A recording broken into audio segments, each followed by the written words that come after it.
আমি শুভ। আমি নিয়ে চলেছি তোমাদের জন্য নতুন একটি বিনোদনমূলক খবর। তমন্নাকে আপত্তিজনকভাবে স্পর্শ করলেন দক্ষিণী অভিনেতার তুমুল ভিডিও ভাইরাল হল।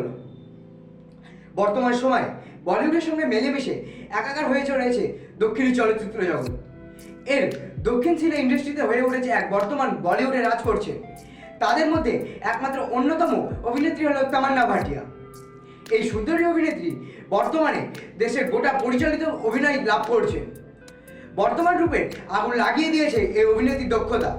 সবেতেই এই ক্লাস তামান্না ভাটিয়া। শুধুমাত্র অভিনয় জগতেই নয়, কেরিয়ার গড়েননি তামান্না, পাশাপাশি মডেলিং জগতেও সফল অর্জন করেছে এর ক্যারিয়ার। তাই চর্চার কেন্দ্রবিন্দুতে থাকতে সবসময় পছন্দ করেন তিনি। আর এবার এক অন্য কারণে চর্চায় উঠে এলেন এই দক্ষিণী নায়িকা। এবার তাকে আপত্তিকরভাবে স্পর্শ করলেন এক দক্ষিণী নায়ক। চলুন সেই ভিডিওটি আমরা দেখে নিই। আপনারা এতক্ষণ দেখছিলেন জিটিভির বিনোদনমূলক খবর। খবরটি আপনাদের কেমন লেগেছে অবশ্যই আমাদের জানাতে ভুলবেন না জিটিভির ইউটিউব এবং ফেসবুকের কমেন্ট বক্সে। এছাড়াও আরও নতুন নতুন খবরে আপডেট পেতে এক্ষুনি লগ ইন করুন www.gtvlivenews.com।